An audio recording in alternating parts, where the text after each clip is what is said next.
Good morning. It is a pleasure to be here as a session lead for this amazing panel, and especially to be here in front of my idol, Kiran Bedi madam.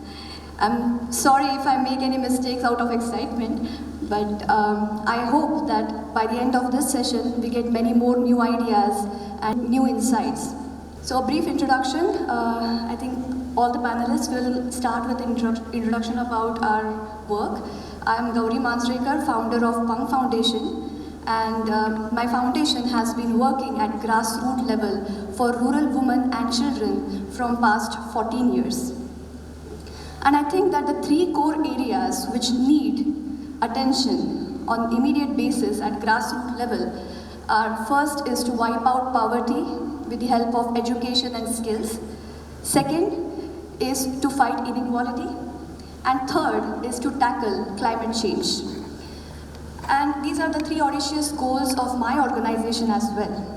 And these goals can be achieved if we switch to more sustainable development paths.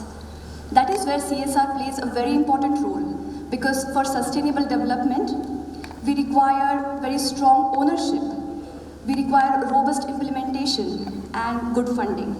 And when our focus is sustainable development, we can touch lives in a better way, and at the same time we can have long-lasting impact for holistic community development. Education plays a very important role in the development, so we will open up the panel with the first point which we are going to discuss is good quality education for all.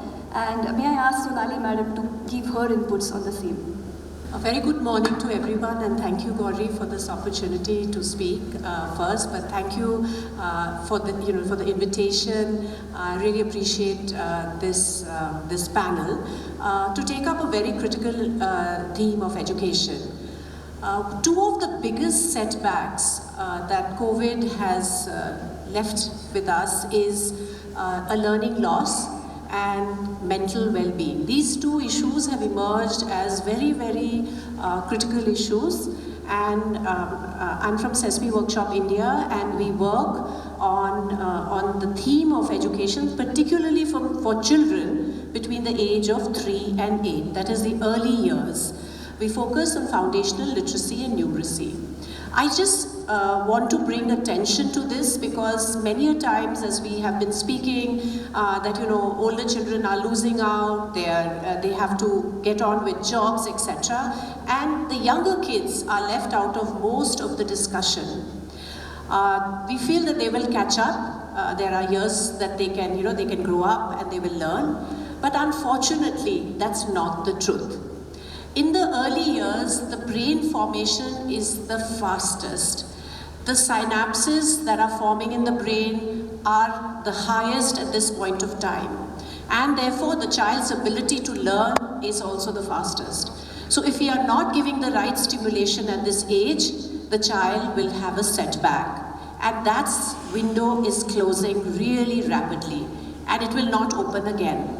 So as we look at the impact of COVID, not only have children lost out on 2-3 years, but they've also forgotten. And along with it has come distancing from friends, not going to school, and emotional trauma. Today, in fact, it's a real privilege to speak because when the lamp was lit, one of our partners, State Bank of India Foundation, was part of that. And I really felt, okay, we are working with them in 3,000 Anganwadis in Meghalaya. Now we work as Sesame in communities, we work at multiple levels to strengthen the system. We all know that the education system needs a lot of input, and right from the government level to the institutional level to parents and children, we are supporting them. But one point I really want to make is that we don't have the time to, there's a lot of urgency. We need to reach millions of children very quickly. So we have to come up with solutions that can be scaled up and that can be impactful. At this point of time, media and community engagement, both in schools, in communities, talking to children and parents is the most powerful way. We at Sesame, with our partners, work in multiple states across India. We are working in schools, in Anganwadis. Along with that, we have media presence. In fact, during COVID, we were able to pivot and reach parents and children at home with home-based learning, because we have a huge library of audio-video content with clear structural learning that is age-appropriate for children. So from our side at SB Workshop India, we are deeply committed. We are a 50-year-old organization. We are present in 150 countries, working in some of the most difficult situations. And I just like to close with, we have limited time. I was just now in Banswara in Rajasthan. I was visiting both Anganwadis and primary schools. The situation is really grim.